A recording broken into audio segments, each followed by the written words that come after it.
Okay, hello everybody. I think I'm going to try to make a paring knife. My dad and my wife also want one. So I thought I'd try my hand at making a paring knife. I think I'm going to use, this is the template I made. It's just a simple little template bug in here.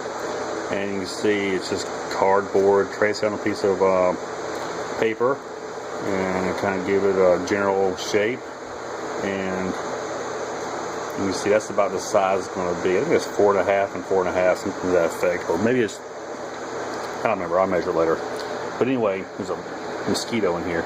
But there's the steel. I already drove it out on the steel. And I'm getting ready to cut it out with an angle grinder. This is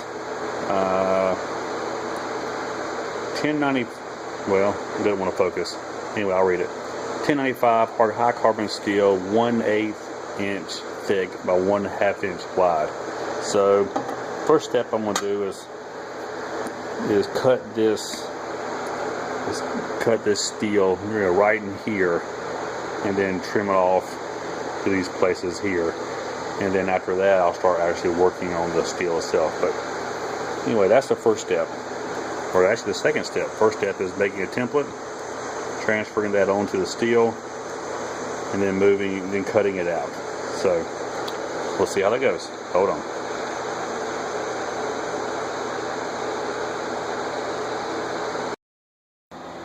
Okay, so here we go. We got the steel secured down to the table, and one of the most important things you want to do, of course, is use a respirator.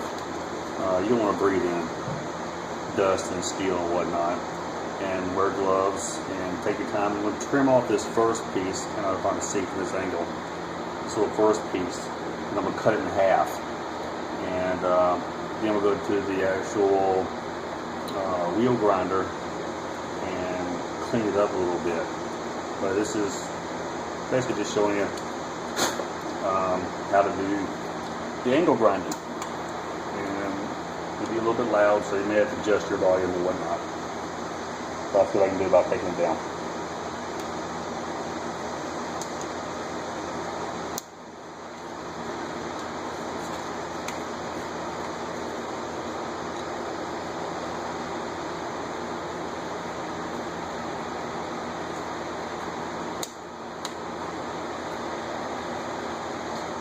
And don't forget gloves.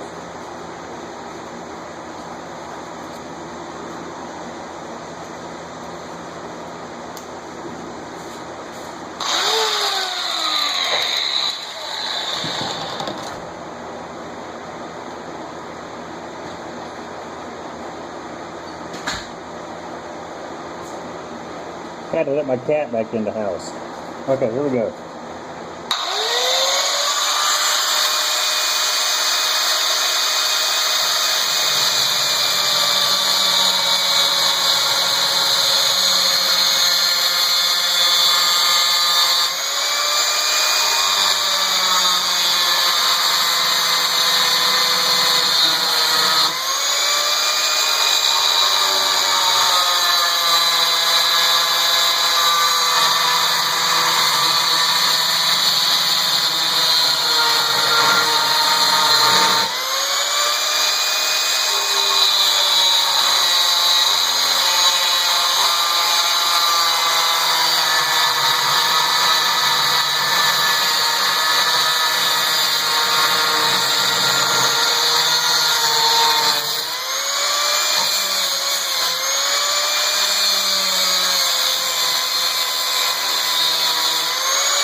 Okay, so there you go. You see it's still hot. You notice I was stopping several times. But you don't want to get the metal so hot to burn it. You can see right there where it'll burn the metal if it gets too hot. And you don't want to have that on your actual blade itself. So you didn't get down that far. But angle grinder is a dangerous tool.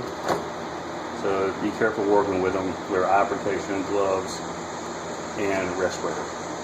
Alright, we'll move to the next step and I'll set that up. Thanks. Okay, so now that we've got the overall cutting done, you can see on there the general outline. It's still warm.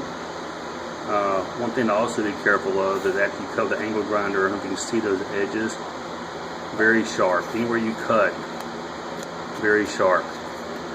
So what I do now is I go to the bench grinder and I just start working it down to these lines. This is full profile cut out. And I'm not interested in any kind of beveling or anything like that. I'm just getting this excess metal off. And right here is a little container of water. You know, every so often you want to dip your steel in there to cool it down. You'll hear it sizzling or even steaming a little bit.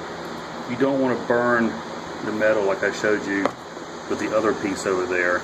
You don't want to get that black and purple. That's going to ruin the metallurgy of it, so to speak. But I'll record this for a few minutes and it gets pretty boring doing this. It's like one of the slowest parts to it, but it's necessary unless you have a really good high-speed grinder, which I don't. So this is how you do it. And put the respirator back on because it makes a lot of nasty dust.